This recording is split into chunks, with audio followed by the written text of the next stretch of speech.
இன்னைக்கு வந்துட்டு CD Nirmalkumar minister அவர்கள் வந்துட்டு செய்தியாளர்கள் சந்திப்பில் வந்துட்டு அரசு வழக்கறிஞர்கள் வந்துட்டு நாங்கள் தகுதியானவங்களை தான் வந்துட்டு நாங்கள் பணியில் அமர்த்த போகிறோம், பணம் பெயரெல்லாம் பேசிலாம் பதவி வாங்க முடியாதுன்னு சொல்லியிருக்காங்க. இல்லை சார், எந்த அடிப்படையில் நீங்கள் வந்துட்டு முதல்ல தகுதியானவங்களை வந்துட்டு தேர்ந்தெடுக்க போறீங்க? பார் கவுன்சிலில் வந்துட்டு அவங்க பதிஞ்ச சீனியரிட்டி அடிப்படையிலையா, இல்லை எத்தனை வழக்குகள் அவங்க வென்றிருக்காங்கன்ற அடிப்படையா, இல்லை உங்கள் கட்சிக்கு வந்துட்டு அவர்கள் எவ்வளவு சேவை செய்திருக்கிறார்கள் என்ற அடிப்படையா?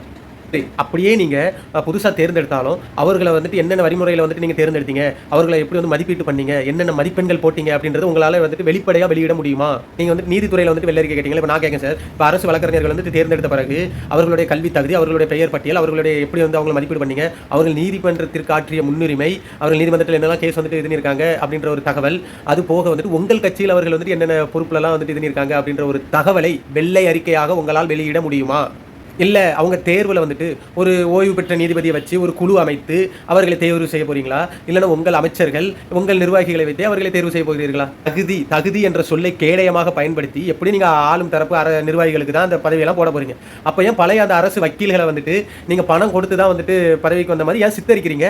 ஏன் அவர்களின் பணியை வந்து நீங்கள் கொச்சப்படுத்துறீங்க? நான் ஒன்று கேட்கட்டா சார், தகுதி அடிப்படையில் தான் உங்கள் கட்சியில் அனைவருக்கும் எம்எல்ஏ சீட்டு கொடுக்கப்பட்டதா? பெட்டி வாங்காமல், குதிரை பேரம் பேசாமல் தான் இப்போதைய ஆட்சி நடந்து கொண்டிருக்கிறதா? இதற்கு தங்களால் பதில் அளிக்க முடியுமா? என்ன சார், போங்க சார்.